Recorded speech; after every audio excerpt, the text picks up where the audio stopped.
छठवें छंद के अर्थ को हमने समझा। सभी पर्यायों में मनुष्य पर्याय ही श्रेष्ठ है, क्योंकि मनुष्य पर्याय से ही मोक्ष सुख की प्राप्ति हो सकती है। अन्य पर्यायों से यथार्थ सुख की प्राप्ति नहीं हो सकती, जिसमें सदाचार, अड़ुवित तथा महाव्रत आदि के साथ मोक्ष मार्ग का अनुसरण किया जा सके, वही उत्तम कुल है।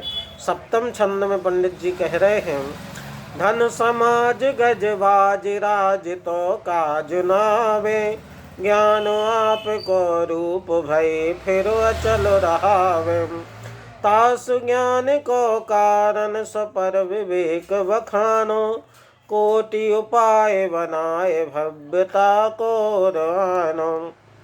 यहाँ धन अर्थात रुपया पैसा, समाज अर्थात कुटुंबी, गज अर्थात हाथी, बाज अर्थात घोड़ा और राज अर्थात राज्य, तो अर्थात तो, काज अर्थात अपने काम में, न आवे अर्थात नहीं आते, किंतु ज्ञान अर्थात सम्यक ज्ञान, आपको रूप अर्थात आत्मा का स्वरूप है, क्योंकि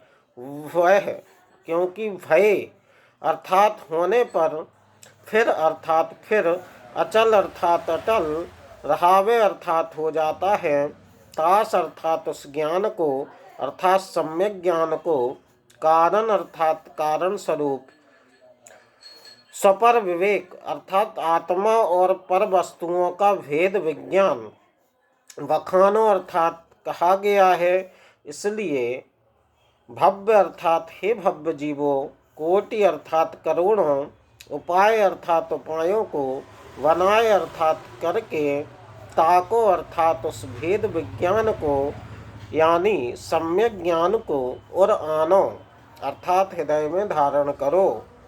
इसका अर्थ अगले भाग में समझने का प्रयास करेंगे। आज इतना ही। धन्यवाद।